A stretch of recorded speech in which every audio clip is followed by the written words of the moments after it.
So, what exactly makes highly effective people highly effective? Suppose someone takes courses in time management, but is unable to apply them. They feel a slight improvement in their ability to manage their time, but that's about it. I, for example, invested a lot of time into being very good at advertising, but I felt frustrated. I didn't feel a sense of mission or giving. I felt that instead of connecting with people, I was busy selling stuff that even I didn't need. The reason for failure in these situations is found in the difference between what society considers to be success and one's internal sense of success. According to society, success means using techniques to appear successful or friendly. Internal success, however, comes from things like humility, decency, patience, and more. The book discusses 7 habits which are needed in order to achieve efficiency in life. Habit 1. Be proactive. The first habit is to change the things that are in our power to change. That means focusing on what we cannot change is the opposite of efficiency. For example, let's look at a situation in which a mentally ill patient is swearing at the nurse taking care of him. The nurse realizes that correcting a sick person is a challenge. Having come to terms with her inability to change the patient's behavior, the nurse realizes that what she can change is her reaction to the situation. Changing the way she reacts frees the nurse from the pressure and the frustration she felt before. Another example. Dana is not making enough money to rent a bigger apartment. She shouldn't waste her time complaining about government corruption. She should focus on what she can change. Meaning, Dana should either earn more, rent a cheaper apartment, or take in roommates. Habit 2. Begin with the end in mind. The second habit is to know why you wish to achieve your goals. An excellent example of this principle would be for you to picture yourself attending your own funeral. 4 people are sharing their memories of you: a relative, a colleague, a close friend, and a member of your community. What would you want each of them to say? You should live your life according to your answer. Another example is to invest in something only to find out that you feel no sense of success. Why?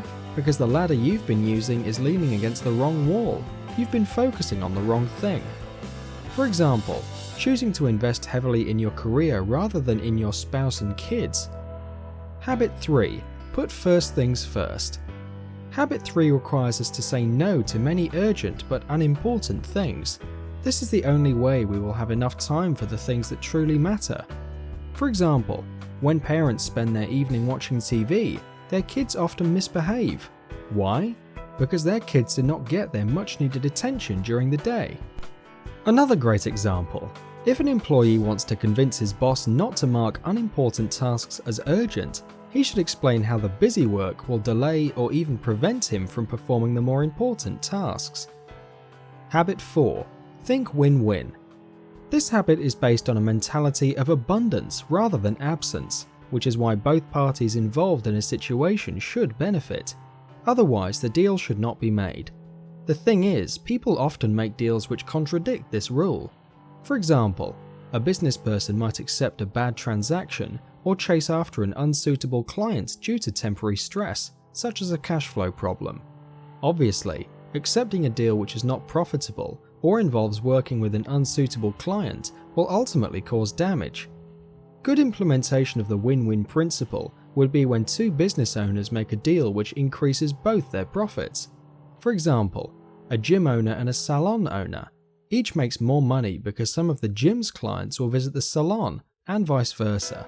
In this way, both business owners gain clients and increase their profits without spending money on advertising. Habit 5. First seek to understand, then to be understood. This means that if you wish your position to be understood, you must first completely understand the point of view of the other side. Take, for example, how not listening leads to unwelcome results. Suppose a patient complains to an optometrist about discomfort in their eyes. Instead of examining the patient's eyes and diagnosing the problem, the optometrist recommends treatment. In such a case, the patient will not comply and will probably never return. The optometrist has lost a client because he did not listen. How often do we recommend a solution without really understanding what the problem is? Habit 6. Synergize. Synergy is a collaborative effort between two or more people whose final result provides more than any of the parties could have achieved alone. A wonderful example of synergy comes from the field of learning. When you want to learn something new, the best way to do so is to turn to someone who disagrees with your opinion. For instance, if I believe the minimum wage should be $0, I will have much to learn from someone who thinks otherwise. When listening to each other, both of us will have insights we wouldn't have had otherwise, and that's how true learning is created. Habit 7. Sharpen the saw. The 7th habit is self-work. The purpose of self-work is to improve ourselves and prevent burnout. This habit has 4 areas of application. The physical aspect, which means keeping a healthy diet, getting enough sleep, and so on. The social or emotional aspect, expressed by the formation of close relationships. The mental aspect, which includes things like reading good books or watching videos which enrich our life, not trash TV. And the spiritual aspect, which includes things such as listening to music, doing artwork, and walking in nature. In order to explain this habit, let's imagine a wood chopper who chooses to sharpen his saw before cutting up each log.